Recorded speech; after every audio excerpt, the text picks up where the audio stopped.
Bem-vindo e bem-vinda à websérie A Coragem de Não Agradar.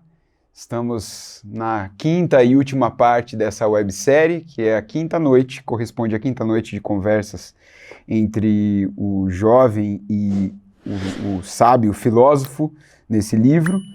E o título dessa última parte é Vive Intensamente no Aqui e Agora. Para começo de conversa, ele vai... Nessa última noite começa a falar de novo da importância da sensação de comunidade, e a primeira pergunta que eu queria fazer a vocês é qual é o caminho para chegar à sensação de comunidade?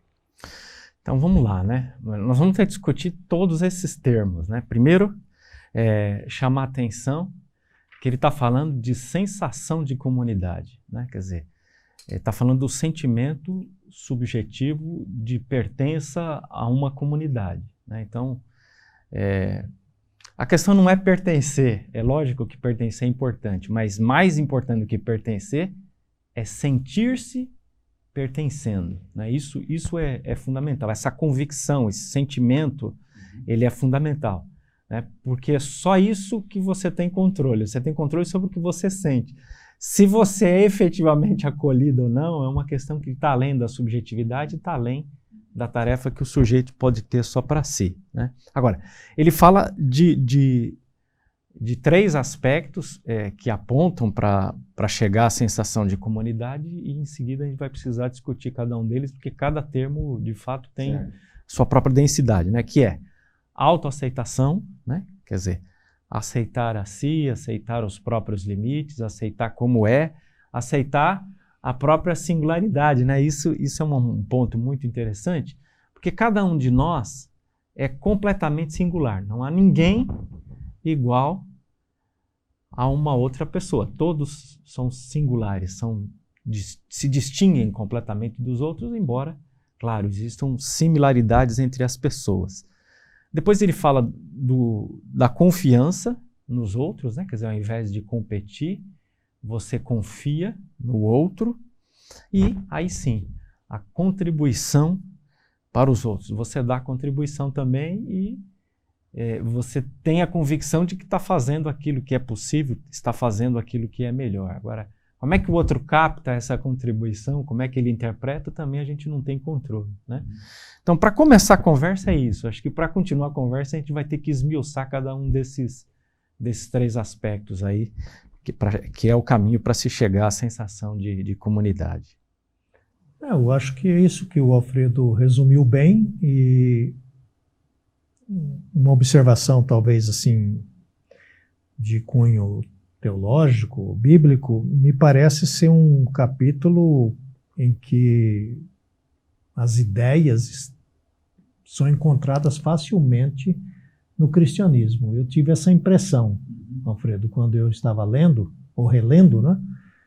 Quantas coisas aqui você encontra eco na própria história do cristianismo, ou na teologia, nos ensinos cristãos, né? Me ficou essa ideia bastante forte nesse capítulo. Legal. Bom, eu tive a sensação, e comentei com vocês nos bastidores, que nesse último capítulo, nessa última parte, né, em que ele vai trazendo vários temas, encadeando vários temas, e até a gente nem tem condições de trabalhar tudo que ele fala aqui, e nem é esse o propósito, né? A ideia é que as pessoas leiam o livro também, mas ele vai trabalhando esses vários temas e retomando também algumas coisas que ele trabalhou ao longo do livro. Eu me recordo vivamente do primeiro episódio em que nós falamos sobre a autoaceitação, e eu fiz a pergunta a vocês, como é que a gente pode se aceitar, e a gente até trabalhou nesse aspecto, Alfredo, que você acaba de mencionar, da singularidade, mas de fato essa é uma pergunta para a qual a gente precisa retornar, o que é a autoaceitação, porque ele traz uma definição mais clara no final do livro, que já não estava tão claro no início. Então acho que o que a gente entendeu ou trabalhou como autoaceitação lá, foi muito mais uma percepção intuitiva nossa do tema e da leitura do que uma definição própria dos autores. Estou correto? Eu também tenho a mesma percepção, né? E ele fala de forma mais clara e de forma até mais sistematizada e também de forma mais persistente no tema, né? E ele aborda a autoaceitação no contexto em que ele está falando da sensação de comunidade. Então, a autoaceitação como um elemento fundamental, um dos elementos, né? São alguns elementos, e um deles é a autoaceitação. Que ele destaca diversos aspectos, né, relacionados à autoaceitação. Então, primeiro, é óbvio isso, aceitar as limitações pessoais, né? Quer dizer, uma pessoa que não é capaz de aceitar que tem limites, certamente é uma pessoa que vai ficar frustrada consigo e que vai ter problemas em autoaceitação. Outro aspecto que é muito legal no texto, né, é que a pessoa deve colocar o foco naquilo que é possível mudar. Então, você precisa se aceitar, né? Ou seja, aceitar que você é uma pessoa com limites, mas, por outro lado, também saber que você pode mudar. E saber que você pode mudar é também você ter noção do que é possível ser mudado, né? Porque há coisas que, de fato, a gente vai ter que se conformar em ser, e algumas coisas a gente vai precisar não se conformar em continuar sendo, né? E eu acho que essa sensibilidade para perceber o que deve ser mudado e o que não pode agora ou não vai poder nunca, é uma sensibilidade importante. De modo que a pessoa possa deixar de lado aquilo que não pode ser mudado. E eu acho que aqui ele está se referindo tanto àquilo que eu não posso mudar em mim, como também deixar de lado aquilo que não pode ser mudado externamente. Quer dizer, uma série de coisas no mundo externo, né, que eu não posso mudar. Então, é simplesmente parar de me preocupar com aquilo que eu não posso mudar. Eu não posso mudar como você me vê, eu não tenho nenhuma ingerência sobre isso, então eu tenho que tirar o foco, eu não posso me preocupar. A pessoa que está querendo ser reconhecida é a pessoa que está com foco no outro e foco em algo que ela não tem ingerência. Então, ela está fadada a se frustrar. E, por fim, isso que eu já falei muito rapidamente na introdução, na abertura, é perceber-se como alguém singular. Quando você se vê como alguém singular, como alguém que se distingue de todas as demais, existe aí um caminho longo para você passar a desenvolver um sentimento de autoaceitação, de amor próprio, né? Eu me lembro,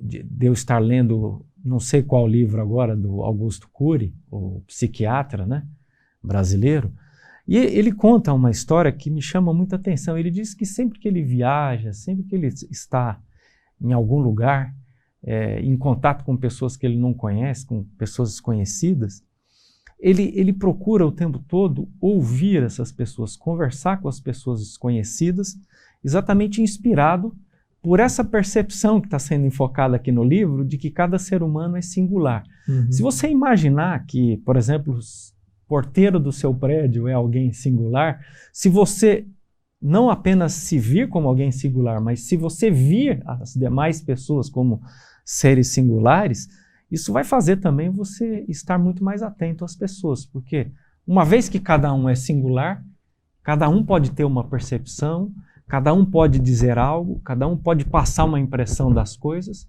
que você não vai encontrar em nenhuma outra pessoa e, portanto, você não deveria perder essa oportunidade de estar atento a essa pessoa, né? Eu acho isso muito legal. E não há necessidade desse tema que nós já trabalhamos e que ele retorna agora nessa última parte, se cada pessoa é singular, se existe um mútuo reconhecimento disso. Então, você desmonta o tabuleiro da competição, da competitividade, né? Todo mundo é companheiro. A sua singularidade se junta à minha, que se junta à dele, e nós estamos caminhando para quem sabe, um objetivo comum. Não é isso, assim? Eu acho que essa é a prática daquilo que o Alfredo colocou como, vamos pensar, numa teoria, não é? Uhum. Porque se a gente olhar agora do ponto de vista da Bíblia, do ponto de vista do cristianismo, isso é evidente, bem patente. Deus nos criou porque essa singularidade não é algo que foi fabricada. né? Não foi produzida por nós. A gente tem que entender isso. Eu não me produzi para ser como eu sou. Deus me criou com essa singularidade. Então eu tenho que pensar, isso às vezes é difícil, eu tenho que pensar no prazer que Deus teve em me criar, né? No prazer que Deus teve em me fazer essa pessoa especial. E muitas vezes pelas circunstâncias, e a gente tratou disso nessa série todinha, ou por causa dessa visão da nossa humanidade, que às vezes a gente olha para baixo as coisas, né? Às vezes, eu acredito sim que é possível a gente ter essa dificuldade de se ver como singular, né? De se ver como uma pessoa especial, de pensar, e aquela coisa que nós falamos na última parte, na quarta parte, de agradecer a Deus, né? Eu te agradeço por você ter me criado. Então, quando eu li esse capítulo, esse último agora, e aí lembrando que o Alfredo falou bem na primeira parte, que ele é judeu, eu não deixei de pensar, e foi difícil assim não associar isso que ele está falando aqui com os escritos do Antigo Testamento, especialmente os Salmos.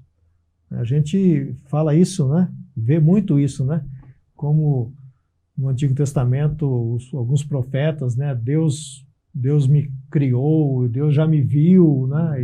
E me criou de forma especial. Então, é interessante isso. Essa parte aqui da autoaceitação, que ele chama, está bem próxima do que os escritos do Antigo Testamento.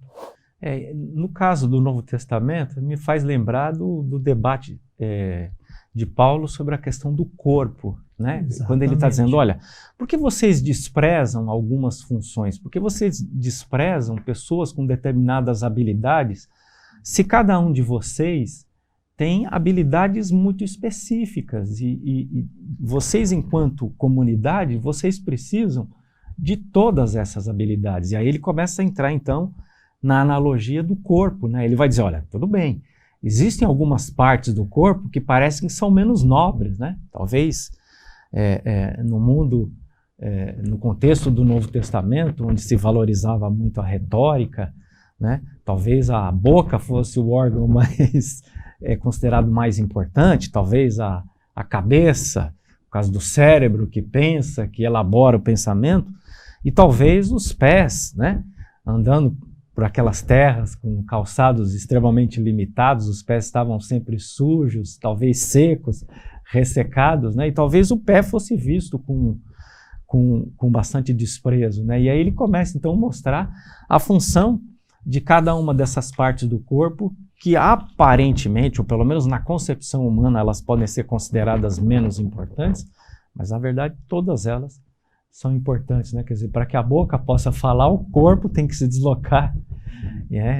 Então é necessário que os pés façam essa trajetória, né? Mas a gente também não anda só com os pés, né? Então o equilíbrio conta com a participação de outras partes do corpo. Então, na verdade é isso, existe uma complexidade, né? Que nós conseguimos nos tornar à medida que nós estamos conectados uns aos outros e suprimos limites que cada um de nós tem, né? E formamos uma coisa muito forte coletivamente, exatamente por causa essa singularidade, né, de cada um de nós. Vocês dois tocaram um ponto interessante que remete à história do cristianismo. Eu tenho a impressão que, por causa de algumas ênfases, como, por exemplo, a ênfase no pecado original, nós nos esquecemos de outras ênfases igualmente importantes e que nos impedem de ver a bondade em nós. Então, porque a questão, evocar o tema da singularidade, é evocar o tema de uma bondade original, como diz o Richard Rohr lá no livro O Cristo Universal.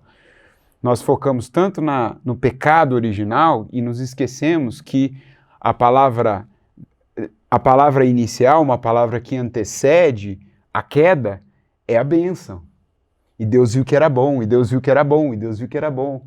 Então é interessante isso que o AC fala de Deus imaginar Deus nos concebendo, e nos concebendo com um sorriso, com alegria, né? Porque senão a gente fica muito preso a essa noção apenas negativa e quase que dependentes. Para a gente poder dizer alguma coisa de bom sobre a nossa trajetória, nós antes precisamos nos massacrar, né? E dizer, não, eu sou ruim, eu sou péssimo, eu sou indigno. E aí você insere algum elemento positivo, mas a gente se esquece muito que a palavra original foi de bondade, foi bom, era bom. Sem contar que o ser humano ele está entre dois polos extremos, né? Existem duas afirmações sobre o ser humano na Bíblia que são igualmente verdadeiras e importantes. Primeiro, nós somos pecadores, ou seja, essa é uma afirmação bíblica, né, teológica, que mostra que nós temos limites. Existe uma outra afirmação igualmente importante que diz, nós somos feitos à imagem e semelhança de Deus. E se no contexto em que é dito que nós somos imagem e semelhança de Deus, Deus está essencialmente definido como Criador, né, que é no contexto dos primeiros capítulos do Gênesis, ser imagem e semelhança de Deus, nesse contexto significa dizer que nós somos seres originais, criativos, que fomos criados para criarmos, né? Então, por um lado, limite estabelecido pela pecaminosidade, por outro lado, uma grandeza que é a criatividade, né? A capacidade de criar, a capacidade de originar coisas belas, né? E é nessa tensão que nós vamos ter que viver. Quando a gente começar a ficar muito arrogante, aí a gente tem que lembrar que a gente é pecador.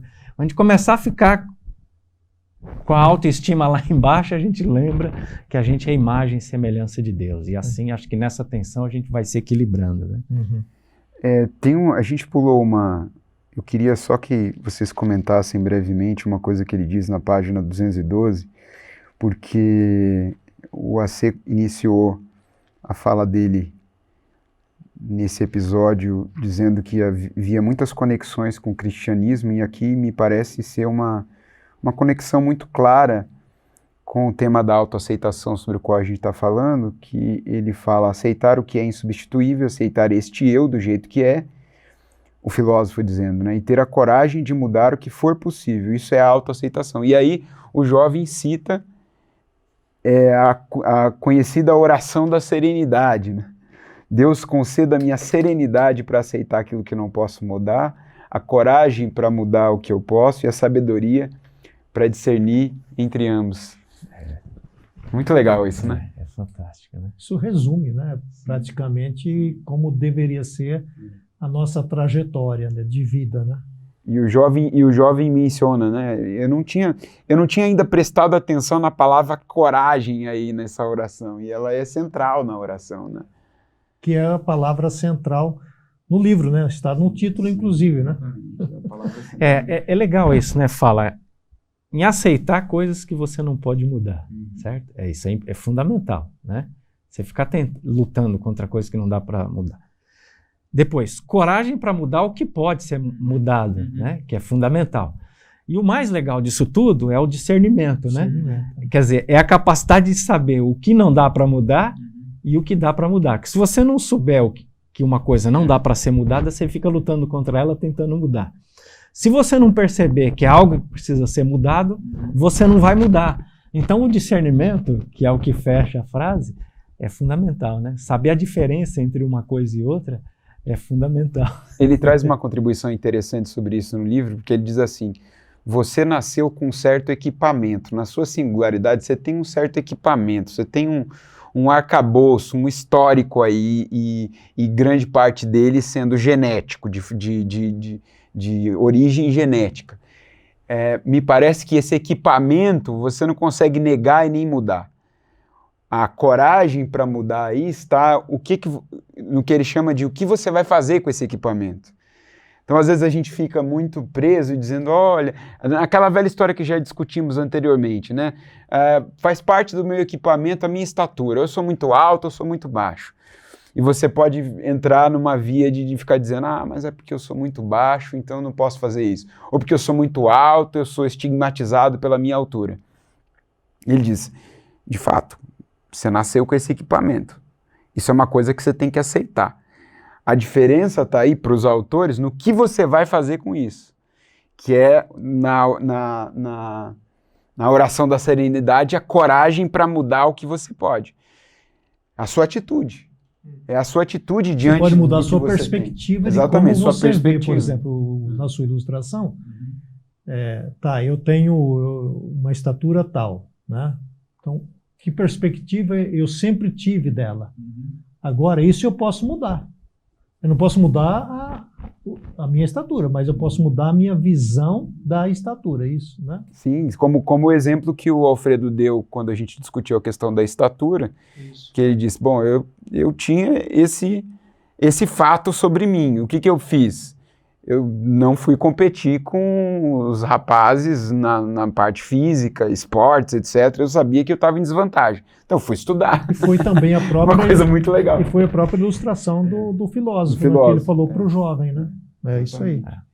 Agora, o que é confiança? É um outro elemento do livro que ele trabalha, importante dentro dessa... como é a expressão que ele usa no livro? Não é espiral, é a...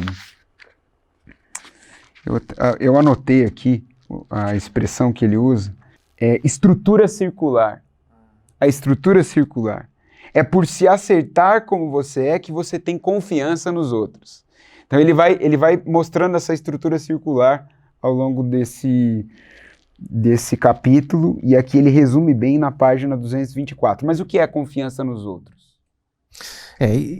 Isso é muito, muito legal, né? Eu acho que até começaria, antes de entrar no texto, me lembro de ler um trecho do psiquiatra suíço Carl Gustav Jung, e ele diz que, ele contando que muitas vezes ele está num processo de psicoterapia e está percebendo a pessoa lutando contra um problema, contra uma dificuldade pessoal, né? E ele diz, e é muito interessante o papel do terapeuta, porque ele para e ele diz, há momentos que a única coisa que a gente pode fazer é torcer para que a pessoa consiga encontrar o seu próprio caminho, que ele consiga, né? Porque assim, o terapeuta pode cutucar com uma pergunta, o terapeuta pode tentar esclarecer um ponto de vista, mas o terapeuta não muda ninguém, a pessoa é que muda a si mesma a partir de um estímulo que vem de fora, né?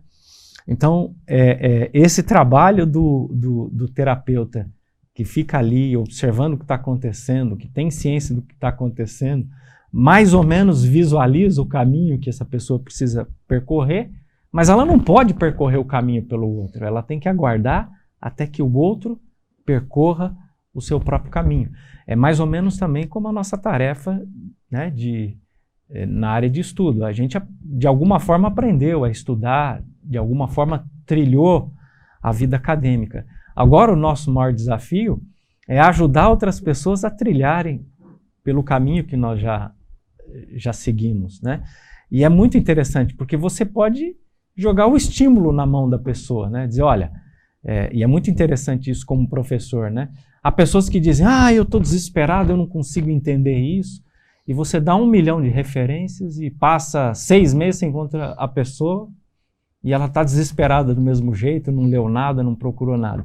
E tem outro que você insinua 2, 3 livros, passa 15 dias, ele leu todos os livros, voltou e falou, olha, eu entendi isso, entendi aquilo, mas eu continuo tendo dúvida em outras coisas. Então, assim, cada pessoa tem o seu próprio caminho, né? Então, a gente precisa também saber que a gente não pode trilhar o caminho dos outros, a gente pode ajudar. E como é que a gente faz isso, né? Confiando no outro, né? Então ele começa a falar de agir sem quaisquer condições pré-estabelecidas, né? Então uma coisa é você chegar para a pessoa e dizer, olha, eu só aceito ser o seu amigo, ou para o cônjuge, né? Chegar para a esposa e dizer, olha, eu só aceito continuar sendo seu marido apenas se você mudar tal e qual aspecto, né? Quer dizer, é muito difícil, é praticamente impossível que alguém mude em condições como essas, né? Então, ele enfatiza muito agir em relação ao outro sem quaisquer condições pré-estabelecidas em relação ao outro. Isso é confiar no outro, né? Quer dizer, Quando você confia em si, você tem condição de confiar no outro. Quando você acredita em si, diz ele, você tem condição de acreditar no outro. Ué, se você acredita em você, se você percebeu como você superou tais e quais dificuldades, por que não acreditar que o outro também é capaz? É o primeiro né? ponto, é a autoaceitação, né? Se você tem a autoaceitação, vai para o segundo ponto, né? Que é o que você está mencionando agora, né? Exatamente. Você começa a entrar na comunidade, começa a conviver com os outros. Agora é interessante essa coisa da confiança no outro, né? Quando você falava, e eu quando li também, é interessante que em determinadas circunstâncias ou momentos, você confia na outra pessoa mesmo sem conhecê-la. Por exemplo, você está numa situação adversa, teve um acidente, por exemplo, tá certo? E aí aparece alguém também que estava dirigindo o carro por ali e vai lá te socorrer e começa a te dar a instrução. Você segue, né? Você tem confiança naquela. Você nunca viu a pessoa na sua vida, você não sabe nada dela, mas você está numa situação tão complicada que você confia no que a pessoa está te dizendo. Olha, puxa esse botão aí, ou então empurra com o pé aquele negócio ali que a porta vai abrir, né? Você não segue? Mas por que a gente não faz isso em outras circunstâncias? Isso é uma coisa interessante, né? A gente tem resistência. Sim. E no aspecto teológico, isso que eles estão dizendo tem muito a ver com a relação que Deus estabelece conosco, porque ele fala aqui, ele usa a expressão confiança incondicional. Isso. Eu tenho a impressão que Deus tem aquilo que nós muitas vezes julgamos como sendo, quem sabe, um abandono de Deus em relação a nós, nós poderíamos inverter positivamente e chamá-lo de confiança incondicional. Não é que Deus te abandonou, é que Deus confia que você já tem o que é preciso, que Ele já te deu. E esse aspecto do incondicional, é muito mais fácil pensar em relação a Deus e menos pensar em relação a nós, né? Porque ele fala que a gente deposita confiança incondicional nos outros sem o receio de que essa pessoa vai nos passar para trás. E isso é bem difícil, né? Eu tenho a impressão que o aspecto do incondicional é complicado, porque a gente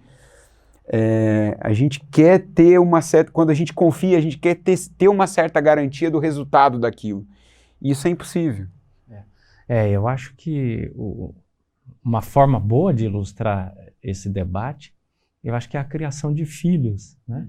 Quer dizer, o que você faz? Você cria uma pessoa, né, eu me lembro, então, para mim até hoje está a cena lá, né, dos meus 2 filhos, eu acompanhei a esposa até o hospital, fiquei no hospital enquanto ela estava na sala de parto, a hora que saiu com os meus 2 filhos, né, eles têm uma diferença de 8 anos de um para o outro, mas nas 2 situações eu estava lá e eu fui o primeiro a pegar, né, então eu peguei aquela criancinha, aquele ser frágil, e depois você vai vendo esse ser frágil crescendo, né, fisicamente, se constituindo do ponto de vista psicológico. E quando ele se torna um adulto, você tem que confiar que ele reuniu todos os recursos necessários para ter uma vida autônoma, né, tomar decisões, né, talvez fossem diferentes das suas, né? Então, eu acho que esse é o grande lance. Os meus filhos tomam decisões que eu não tomaria, ou poderia até dizer, o que eu não gosto, fazem coisas que eu não gosto. E, no entanto, isso é fundamental para a vida deles, que eles tomem decisões que eu não gosto. Porque se eles tomassem apenas decisões que eu gosto, eles seriam feitos... Eles iriam viver a sua vida, né? Que é o que ele vai contra aqui, né? E a gente tem que confiar que eles estão decidindo corretamente, que eles estão se constituindo como ser humano autônomo, né? Aliás, o contrário, o fato de tomar decisões distintas das minhas, ou distintas daquelas que eu tomaria, ou que eu gostaria, é sinal que eles se constituíram como seres autônomos, né? E o objetivo de cada vida é a autonomia, né? Ou, se quiser usar a linguagem do Jung, a individuação, né? Quer dizer, caminhar para a individuação, para uma ampliação da sua capacidade afetiva, cognitiva, né? Se tornar um ser o mais completo possível, né? O mais consciente possível daquilo que faz parte do nosso inconsciente, né? Então, a gente tem que confiar. E eu acho que esse talvez seja o principal lance na criação de filhos, porque tem gente que não solta, não confia que essa pessoa sozinha vai conseguir resolver os seus próprios problemas, sozinha vai conseguir tomar suas próprias decisões, né? Então aí que vem a superproteção, né? Aparentemente a superproteção é um superamor, né? Mas eu acho que a superproteção, na verdade, é uma super desconfiança, né? Uma desconfiança de que o outro não vai ser capaz de fazer, né? Seguindo a estrutura circular que ele propõe na página 224, ele segue dizendo, bom, então na medida que você, por depositar a confiança incondicional nos outros e sentir que as pessoas são suas companheiras, você consegue se engajar, e usa o termo entre aspas, na contribuição para os outros. O que é a contribuição para os outros? É interessante que ele fala em sensação, né? Você contribui efetivamente, mas você não avalia, você não atribui valor universal. É só o valor que você dá e se contentar com o valor que você dá, né? Por isso que ele fala em sensação de comunidade, né? Quer dizer, você precisa sentir-se, ter a sensação no sentido de sentir-se ligado. E aí você começa a contribuir. Quando? Quando você age sobre os outros, quando você tenta contribuir e quando você faz um trabalho que é significativo para você. É interessante, né? Porque você não tem como avaliar o que aquilo significa para o outro, seja de bom, seja de ruim, né? Por exemplo, vou dar um exemplo. Eu trabalhei como professor de segundo grau, os 2 primeiros anos da minha carreira de magistério. Eu chegava todos os dias deprimido em casa, porque eu tinha a certeza que eu falava para as paredes. Eu fazia um esforço tão grande para interagir com aqueles meninos e meninas, e aparentemente eles expressavam uma indiferença tão grande, isso fez muito mal para mim. E, no entanto, eu tenho situações inusitadas, né? Quase 20, 25 anos depois disso, pelas redes sociais, um desses rapazes que foi meu aluno, ele conta assim, ele me encontrou e ele conta assim, professor, nós tivemos uma vez uma conversa, no momento em que eu estava em crise, sobre qual profissão que eu ia escolher. Existia uma pressão para que eu escolhesse uma determinada profissão, eu escolhi a profissão de ser professor, e as suas palavras foram fundamentais. E eu queria dizer para você que eu sou professor e eu sou muito feliz em ser professor. E eu fiquei assustado quando eu ouvi isso, né?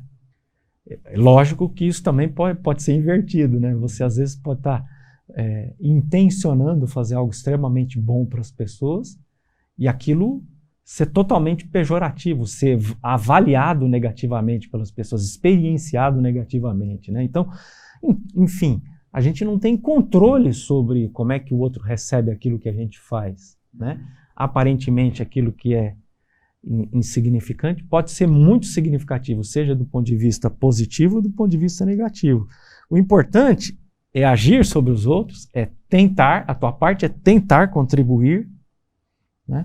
E fazer algo que seja significativo para si, né? Eu me lembro que nessa época de crise, como professor, um professor meu, mais experiente, ele dizia para mim, né, quando ele me viu em crise, ele dizia, Alfredo, fica tranquilo, faz o seu trabalho, age de acordo com as suas convicções, não se preocupa com a reação das pessoas, isso não avalia o seu trabalho.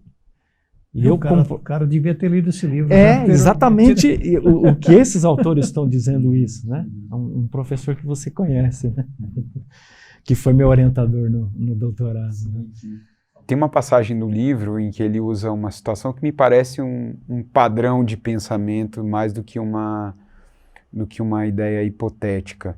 de um grupo de 10 pessoas, então você tem 10 pessoas nesse grupo, uma vai te detestar, 2 vão gostar muito de você e do que você faz, e um outro grupo vai ficar assim meio que no meio termo. E aí ele diz, a pessoa que tende a se concentrar naquela uma que detesta, que te critica, que não gosta do que você faz, ela vive sem harmonia na vida. Agora, de modo inverso, o que então, o que seria viver com harmonia na vida? Não sei se o AC quer falar, né? Acabo que temos que revezar aqui, né? A gente é assim mesmo, né? Nós somos pastores, né? Você tem 100 pessoas na comunidade e 99 gostam de você. Uma não gosta, né? Pronto, já estragou tudo, né? O foco é tudo naquele que não gosta, né? Puxa vida, né? A gente tem isso mesmo. E eu tinha um professor que ele dizia o seguinte, em qualquer igreja, dada uma igreja, 10% do povo se interessa pelo destino da igreja, pelas coisas da igreja. Isso da contribuição aí. Os outros vão estar por ali, anda para lá, anda para cá, vai no culto, ou seja, faz isso, faz aquilo. Mas a gente queria que fosse 100% de compromisso, de todo mundo. Outro dia eu recebi um WhatsApp de um colega nosso, em crise, né? A gente fala, aquilo que o Alfredo acabou de falar aí relacionado a ser professor. A gente fala, mas parece que o pessoal não se interessa. Era assim com você quando você era pastor. Então, falei, meu amigo, isso é o normal, só muda de endereço, né? Igreja só muda de endereço, como escola, né? Tudo igual, gente. Então, para harmonizar, o que a gente teria que fazer, né? Tem que voltar nas coisas que ele falou anteriormente, né? Da ser autocentrado, porque tudo começa com a gente, né? Já reparou nisso, nesse livro, né? Nada começa com o outro. E esse acho que é um dilema nosso de harmonizar as coisas. Porque se nós 3 estamos em conflito aqui, eu vou esperar que vocês 2 vão fazer alguma coisa. Eu não tenho problema nenhum, certo? Eu tenho dificuldade de reconhecer minhas falhas. Então eu não tenho problema. Você que tem problema, ele também tem. Então vamos acertar aí, partindo de vocês.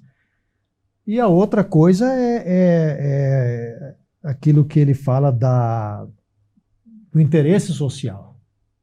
Então não tem como harmonizar absolutamente nada se eu me vejo para baixo, se eu não me aceito, se eu sou mesmo o mais miserável que já pisou nessa face da terra, não acredito em nenhum tipo de mudança, portanto eu também não vou mudar, então vou harmonizar com vocês como? É uma impossibilidade. Então passa primeiro pela autoaceitação, pela autoafirmação, né? Não a afirmação que ele usa, outra palavra, autoaceitação, e o interesse social. Aí a gente consegue encontrar harmonia, ou pelo menos caminha na direção da harmonia. Ele cita um exemplo interessante, eu honestamente dizendo, eu não sei se toda gagueira ela é de fundo emocional, né? Mas partindo do pressuposto que uma gagueira de fundo emocional, né, quer dizer, ele usa o exemplo da gagueira dizendo, olha, o que torna uma pessoa gaga, né? Ela fica nervosa. Por que ela fica nervosa? Porque provavelmente ela foi exposta quando estava falando, quando estava lendo em público, e uma pessoa hostilizou e ela generalizou esse sentimento. E ela passa a vida toda dando atenção para essa única ou para as poucas pessoas que zombaram dela, né? Eu acho que é um exemplo ainda, ele é uma boa ilustração, ao mesmo tempo eu acho um pouco perigoso, porque eu não estou certo que toda gagueira tenha... trabalhando com uma coisa que é física, né? Pode ser que não seja isso. Mas, de qualquer forma, é uma boa ilustração, né? Quer dizer, eu conheço muitas pessoas que dizem assim, eu não gosto de falar em público. Por quê? Porque as pessoas ficam me julgando. Quer dizer, provavelmente você teve alguma experiência negativa, uma pessoa, 2, 3 pessoas te julgaram negativamente, né, ou zombaram, talvez até por inveja, e você generaliza esse sentimento. Então ele diz, olha, isso aí é você viver com foco em cima de quem não gosta de você. Ele diz, o foco deveria estar em quem gosta, porque se você olhar aqui, vamos supor que você vá ler um texto bíblico num culto, tem 100 pessoas no culto, pode ter 1, 2, 3 que vão rir e falar, mas como esse cara lê mal, né? Mas você vai ter ali 97, 98 torcendo para você ler direito, e, no entanto, você não dá atenção para esses 98 que estão torcendo, que estão juntos, estão em sintonia para que tudo dê certo, né? Então, esse é um bom exemplo do que é a harmonia de vida, né? A harmonia de vida é foco em quem gosta, né? Eu sou professor, é óbvio, isso aconteceu comigo. Uma vez, uma das minhas alunas, psicóloga inclusive, me procurou e falou, professor, eu queria te falar uma coisa. O que foi? Falou, eu não gosto das suas aulas. Eu olhei para ela e falei, eu não sei o que dizer para você, eu só posso dizer para você que eu gosto muito da aula e que eu me preparo da melhor maneira possível, e que dar aula é uma das coisas que eu mais gosto no mundo. Agora, eu não sei o que dizer para você, porque é muito subjetivo o que você está me dizendo, que você não gosta. Você aceitou a sua limitação, que foi o primeiro ponto, né? Essa semana eu tive a oportunidade de falar isso para uma pessoa. Eu falei, eu escrevi, eu não sei o que falar nessa circunstância. Então, me parece que a gente tem dificuldade, né, da gente verbalizar que tem limites, né? Então, como que eu vou ter um ambiente harmonioso se eu estou sempre tentando me proteger ou me resguardar para que ninguém pense que eu sou limitado? Então, essa vulnerabilidade, ela é importante, né, nos relacionamentos. Então, eu falei, eu não sei o que falar. A vulnerabilidade que ela é libertadora, porque imagina se o Alfredo, nessa condição, dissesse assim, olha, me fala no que eu sou ruim, Isso. E a partir de agora eu vou fazer o máximo possível para dar uma aula conforme você gosta. Você se priva da liberdade completamente, você se torna um escravo da opinião dela. Volta nos pontos anteriores nossos, que você tem que se submeter agora àquele crivo lá, e o dia que você não der uma aula do jeito que ela falou para você, você, né, já se sente de novo... Eu simplesmente acho, porque assim, se a pessoa disser, olha, isso aqui não é legal na aula, fazer dessa forma não é legal, é uma crítica, eu posso fazer de outra forma. Quando a pessoa diz que ela não gosta da minha aula, ela não está fazendo uma apreciação objetiva, é um problema totalmente subjetivo. É subjetivo. Né? Entende? Ela não gosta da minha aula do mesmo jeito que ela pode gostar de outras coisas. E outra, eu tinha mais 50 alunos nessa turma, né? Eu não posso avaliar todo o meu trabalho por aquela afirmação, por uma avaliação subjetiva de uma pessoa, né? Então, é bastante complicado. Agora, a gente que é professor há muito tempo, a gente já viveu o suficiente para saber que na sala de aula é isso. Você tem 2, 3 interessadíssimos, 2, 3 assim, que descaradamente menosprezam o que você está fazendo, e a grande maioria que vai ali enrolando, fazendo de conta que pesca uma coisa, desliga. É assim que funciona, não tem jeito. E então, você tem que ver essa pessoa também como companheira, aquilo que o John já mencionou hoje, da jornada, entende? Ela faz parte ela não é sua inimiga por ter falado isso. Porque quando a gente não tem a autoaceitação, logo a gente fala assim, essa pessoa aí é minha inimiga, não é? A gente pode não falar, mas começa a agir. Então, na próxima aula, a gente já... fulana, faz uma pergunta para ela que ela não sabe responder, tá certo? É igual lá na igreja que eu era pastor em Marília, o cara... Acho que o pastor pregou um tempo exageradamente mais longo, e o sujeito falou para ele, né? Só faltava ler o Salmo 119, né? No outro culto ele leu o Salmo todinho. É para você, viu? Nunca mais fale nada, né? Criticando, né? Eu acho até o contrário, né? Eu acho de uma coragem muito grande. Imagina alguém levantar e eu chegar aqui e falar, acabei de sair da sua aula e dizer assim, Jonathan, eu não gostei da sua aula. É muita coragem, né?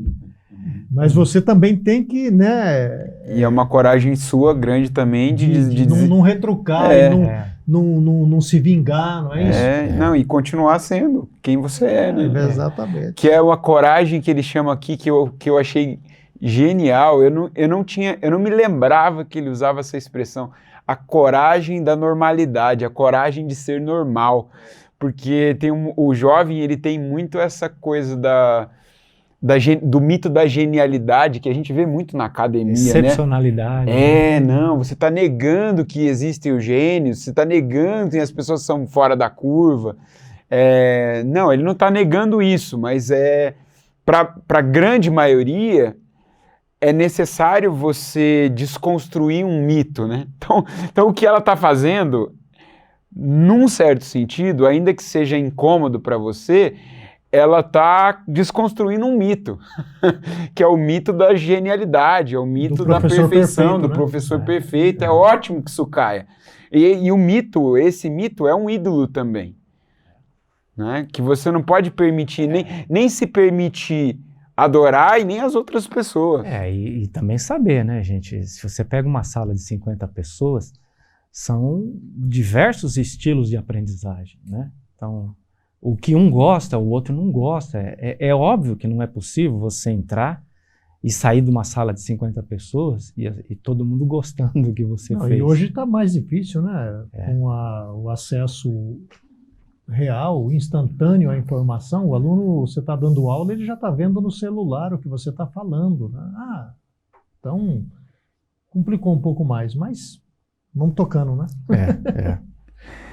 É o que me parece, o tema da felicidade é muito importante para esses autores, tanto que, quem sabe futuramente a gente possa voltar a esses autores, uma vez que já existe um livro deles, que é A Coragem de Ser Feliz. Não foi traduzido ainda para o português, mas me parece que esse livro é a continuação desse que nós estamos estudando, que é A Coragem de Não Agradar, né? Mas aqui ele já embrionariamente vai trabalhar o tema da felicidade. O que para eles é felicidade?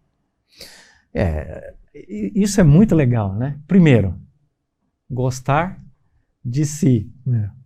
Você tem que se gostar. Gostar de si. Quer dizer, você só vai gostar de si se você perceber a sua própria singularidade, né? Mas o que chama atenção aqui é quando ele fala de ter a sensação de ser benéfico à comunidade ou útil a alguém. Veja, a gente tem que prestar bem atenção nisso. Ter a sensação de ser útil. Porque se você vai ser útil ou não para a pessoa, é uma coisa sobre a qual você não tem controle. Você pode intencionar ser útil e o contrário, por exemplo. Já aconteceu isso de eu tentar ajudar uma pessoa, você olha assim, eu já vi uma pessoa com deficiência visual no metrô em São Paulo. Você se aproxima para ajudar e o cara te hostiliza, né? Quer dizer, o que você intencionava? Ser útil. Como é que o outro recebeu? Você está me tratando como um ser inferior. Né? Já aconteceu também o contrário, né? No metrô mesmo, no metrô de São Paulo, o cara encostado lá e falou: você pode me ajudar e me conduzir até onde eu vou encontrar um funcionário do metrô? Eu preciso falar com um deles, né? E eu fui, né? E fui conduzindo a pessoa e tal. A pessoa simplesmente segurou no meu braço e eu fui andando. Então, é muito subjetivo como é que o outro interpreta o que você faz. Agora, ele diz, é importante que você tenha a sensação de estar sendo útil, né? Ou seja, é importante que você faça algo pelas outras pessoas, né? Quer dizer, eu digo assim, né, uma coisa, eu acho que a maior fonte de infelicidade no mundo capitalista, no mundo contemporâneo, é as pessoas não conseguirem fazer algo que elas gostam, né? Todo mundo deveria ter o direito de fazer como atividade profissional algo que elas gostem. E tem muita gente fazendo algo que não gosta.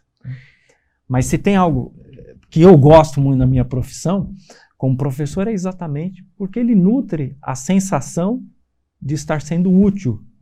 Eu acho que essa palavra, Alfredo e John, é chave aqui. E todo ser humano precisa disso. Ele precisa sentir que é útil para alguém, para alguma coisa, para uma causa. é o sentimento, né? Sentimento de utilidade, né? Eu sou útil para tal coisa. E é interessante a definição de felicidade deles, os autores, né? E no caso lá o filósofo, mas dos autores, felicidade é a sensação de contribuição. Quer dizer, raramente você vai encontrar escritos, mesmo populares, no Face ou qualquer lugar. Se você perguntar para alguém, ou se você colocar só essa frase e deixar 3 pontinhos, defina, felicidade é... Eu duvido que alguém escreveria que felicidade é a sensação de contribuição. Duvido que alguém escrevesse isso. Mas veja que para eles é que você é feliz quando você está contribuindo, você tem esse sentimento. E não é o resultado final, nós já falamos disso anteriormente, é o processo todo. Isso que é interessante, é o processo todo.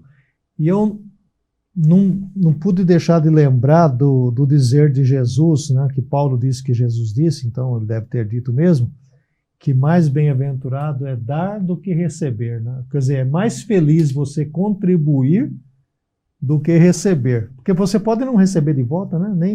Nem elogio, nem nada, né? Nós já tratamos disso, né? Porque o ruim, e aí a pessoa é infeliz. Estou contribuindo, puxa, mas isso é uma desgraça mesmo, né? Ninguém falou nada, né? Puxa, ninguém falou meu nome. Você quer ver na igreja, né? Você está pastoreando agora, tem um evento lá, um jantar, seja o que for lá. Aí 10, 12 pessoas se envolveram para fazer aquilo, e você deixa de mencionar o nome de uma. Rapaz, isso é uma tragédia. Você fala, olha, o jantar domingo foi uma benção, a fulana fez isso, o fulano fez aquilo, fulano fez aquilo. Aí o Luciano está parado lá olhando e fala, bom, agora vai falar meu nome, né? Então todas as pessoas que eu mencionei venham aqui na frente. E não vai, Luciano. E não vai, Luciano, porque você não falou nada. O cara se sente, sabe, o sujeito mais miserável do mundo, fica com raiva, nunca mais eu vou, deixa o próximo jantar, mas não apareço de jeito nenhum. Então, a gente tem isso, né? Aí é infeliz, porque o cara está sentado lá no banco, ele se torna infeliz, porque, puxa, o pastor não falou meu nome. Eu conversei com um amigo recentemente e nós tocamos no tema da pregação, né, que é acho que fascinante para nós três. E a gente dizia tocamos num dos temas que inclusive já trabalhamos aqui, que é a ideia de que a recompensa ela deve estar no trabalho, no fazer, né? E eu fiquei recordando da experiência de domingo, por exemplo, né, em que eu tive que exercitar muito da coragem que ele trabalha aqui, né? Porque às vezes você prega e ninguém fala nada. Ninguém diz assim, foi ótimo que você falou, ou foi uma bênção que você falou. Me parece que o pastor tem lá no fundo, e o pastor que disser que não tem, está mentindo. Eu tenho a expectativa de depois que eu prego, alguém chega e fale assim, fez diferença na minha vida. Mas aí a gente trabalhou aqui ao longo dessa série... A questão do elogio. Né? Exatamente, que a gente não pode se deixar se apegar nisso. Porque a gente acaba sendo escravo daquilo. Quando não vem, então parece que tudo foi por água abaixo. Então ontem o exercício que eu fui foi dizer assim, e aí é que está a correlação com isso que a gente está dizendo. Foi assim, esse salmo que eu li, ele fez diferença para mim? Ele foi útil para mim? Ele mudou alguma coisa na minha vida? Mudou. Então aí, me parece que, eu não sei se os autores trabalham isso, não me recordo, mas será que essa sensação de utilidade, ela não começa em nós? Em dizer assim, foi útil para mim. Sim, mas uma pregação, uma leitura pública, ela é uma coisa que deve gerar em nós a sensação de estar sendo útil a essa comunidade, né? O sentimento de estar sendo útil. Então, é muito complexo isso. Eu citei o exemplo do aluno, né, que parecia indiferente e não foi indiferente, né? Então, por uma série de razões, as pessoas não falam, né? Seja porque ela não percebeu o impacto daquilo que você pregou imediatamente, né? Seja porque isso só foi uma contribuição num processo mais longo, que começou antes, que vai terminar depois. Então, até porque as pessoas às vezes nem têm a percepção do impacto dessa pregação sobre a vida dela imediatamente. Né? Pode demorar mais, né? Ou seja, porque as pessoas são tímidas, né? Tem modos de ser. Então, assim, o não ter o retorno não significa que isso não produziu um impacto. Agora, qual é a minha tarefa? É fazer. Eu né? acho que, pegando na sua ilustração, é isso que o Alfredo está mencionando, é todo o processo que você acabou de dizer, assim, no processo de preparar isso, no processo de estudar, no processo de refletir, de meditar, eu mudei, né? Eu tive outra percepção, eu tive outra visão disso aqui, eu tive outra visão do Salmo, tive outra visão do contexto de quando ele escreveu, eu tive outra visão das circunstâncias que nós vivemos hoje. Então você vê que em todo esse processo, né, foi útil. Agora, o Alfredo está falando uma coisa interessante. Às vezes não cai a ficha na hora para a pessoa. E lembra até uma piada que a gente que deu aula de homilética há muito tempo sabe muita piadinha de homilética, né? Para quem não sabe, homilética é essa arte de pregar, né? O camarada pregou lá no púlpito e tal, né? Fez um sermão e aí chegou na porta, alguém elogiou, uma mulher elogiou, falou: pastor, mas que sermão maravilhoso, que sermão extraordinário. Falou: o diabo já me falou isso lá no púlpito. É um exagero, mas é assim, né? A gente, né? Parece que se alimenta. Meu falso disso, eu já vem falando isso para mim desde o momento da preparação. A gente se alimenta disso, né? Tem que receber o elogio, né? Existe o que se chama também de bajulação. Lógico. Né? Quer dizer, existe gente que eventualmente aprendeu a bajular e vai ficar ali bajulando. Né? Mas eu acho que isso não tem nenhuma utilidade para quem prega o bajulador. Né? Até porque, vamos dizer assim, que eventualmente o pastor, ele precisa inclusive ser duro com a comunidade. Né? Isso também é uma arte, sabe? É um momento de ser duro e tal. Sim, então, é natural que as pessoas não gostem do que você prega. E pode ser que a sua pregação que elas não gostaram tenha sido a mais útil para a vida delas. Né? Como é duro para, às vezes, a gente dizer não para um filho, como é duro para a gente confrontar um filho, né? E assim vai, né? Nós já estamos caminhando para o final dessa, não só da websérie, mas dessa conversa, porque temos bastante tempo já aqui, e aí tem um tema fundamental dessa última parte, que é o tema do presente e do foco, né? O foco é uma questão muito importante para os autores. Então, onde é que deve estar o foco das nossas vidas? No presente. No presente. Isso é legal, né? Quer dizer, existe uma discussão filosófica sobre o tempo, né? Mas começando por Santo Agostinho, a célebre discussão dele lá nas Confissões, né? O passado é o tempo que não existe mais, o futuro é o tempo que não existe ainda. Em tese, o único tempo que existe é o presente. E isso todos nós estamos cansados de saber, né? Quer dizer, se a gente ficar focado no passado, a gente fica escravizado, né? Pelo que fomos, pelo que sentimos no passado, ou pela explicação de caráter etiológico, que é bastante contestada pelo autor desse livro, que está baseado em Adler, ou o excesso de futuro, né? Que a gente começa a ficar ansioso, porque fica planejando, fica projetando, né? Então, é óbvio, é simples dizer o que é para ser feito. É difícil você ficar totalmente focado no presente, mas, em tese, estar focado no presente é simplesmente fazer a única coisa que você pode fazer, é viver agora. O que eu posso fazer nesse momento? Eu não posso mudar, eu não posso prever o que vai ser a pandemia, mas eu posso lidar com essa pandemia, eu posso ficar em casa, eu posso estar com a minha esposa, com os meus filhos, eu posso gravar vídeos para ajudar as pessoas que estão lá fora. Agora, eu não sei, eu não sou economista, eu não sou ministro da economia, eu não tenho como gerir a economia, eu não tenho como mudar a economia. Então, não adianta me preocupar com coisas que eu não posso mudar, né? É isso.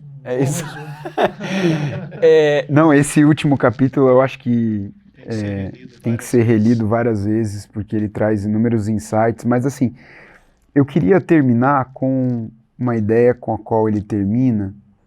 O que me parece, ele usa uma expressão estrela-guia, todo mundo tem que ter a sua estrela-guia, né?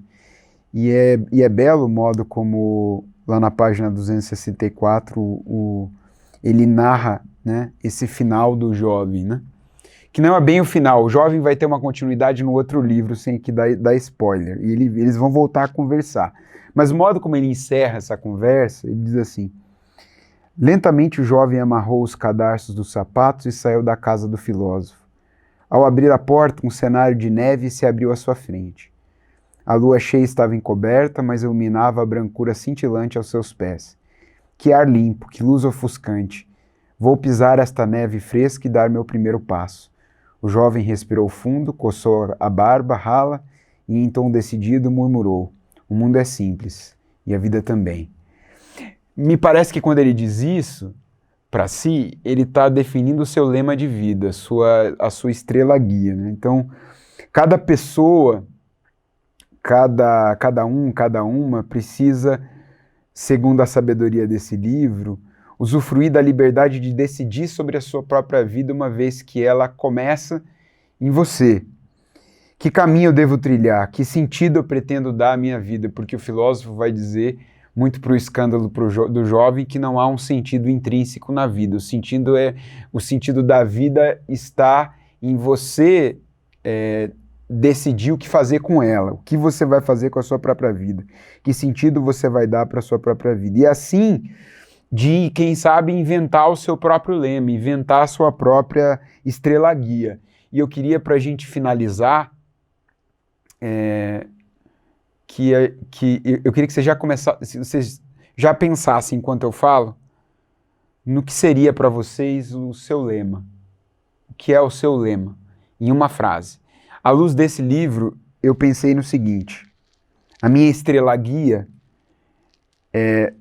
pelo menos por enquanto, porque eu acho que é mais honesto dizer assim, a vida é maior que você, a vida é maior que eu. Então, não se leve tão a sério, apenas viva.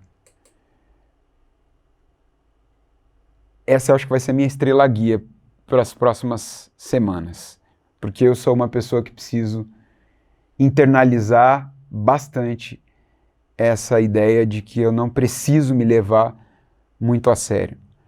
Preciso viver intensamente. Viver intensamente não significa levar-se excessivamente a sério. Vocês conseguiram pensar em alguma coisa? Eu acho que sim. Como a gente não pensa muito, provavelmente o lema é esse mesmo, né? Quando você não tem tempo de pensar, aquilo que vem espontaneamente é o mais importante. Eu acho que o importante é o processo, né? Essa ideia de que eu não devo trabalhar por resultados. O importante é como eu estou fazendo, como eu estou vivendo as coisas. Então, eu não tenho controle sobre a qualidade do meu trabalho, mas a forma como eu faço, o prazer como eu faço o meu trabalho, a dedicação e a alegria que eu tenho em fazer isso é o que importa. Se isso vai inspirar alegria ou não em outras pessoas, eu não tenho controle. Então, o foco tem que estar no processo. Eu vou responder, mas antes eu quero falar que foi muito bacana esse tempo com vocês, né, e você deve certamente falar mais alguma coisa sobre isso. Para mim, nesses dias que vivemos, como você disse, né, pode ser que mude lá na frente, mas eu quero continuar com essa estrela guia que há alguns anos eu decidi olhar para ela e viver no ambiente ou no padrão ou no desafio da generosidade. Quero que isso seja útil e me sinto bastante útil nesse sentido e feliz, sem esperar absolutamente nada de ninguém e nenhum retorno. E eu posso dizer que nesse sentido eu sou feliz. Amém. Amém. Eu queria agradecer a vocês dois por esse tempo, que também foi muito proveitoso para mim, e espero que para vocês também. Acho que agora vocês que estão nos assistindo, nos acompanharam até aqui, devem responder também essa mesma pergunta que eu fiz para os meus amigos Alfredo e Antônio Carlos. Qual é a sua guia? Qual é a sua estrela guia? Qual será o seu lema? Essa é uma decisão que você deve tomar sobre a sua vida, e esse é um momento propício para essa autorreflexão, esse momento que mundialmente temos vivido aí da pandemia. Se você está assistindo esse vídeo muito tempo depois, a gente vivenciou uma pandemia, mas passamos por ela, se Deus quiser. E então esse é o fim dessa websérie, dessa primeira temporada. A gente estamos, Alfredo, AC e eu, conversando sobre uma segunda temporada, uma próxima websérie, em dar continuidade a esse projeto. Se você gostou do que você viu até aqui, curta aí na nossa página, compartilhe esses vídeos, essa websérie com outras pessoas, se inscreva no canal da FTSA, porque mais coisa boa vem por aí, com a graça do bom Deus. É isso, minha gente. É isso aí. Muito obrigado e até a próxima.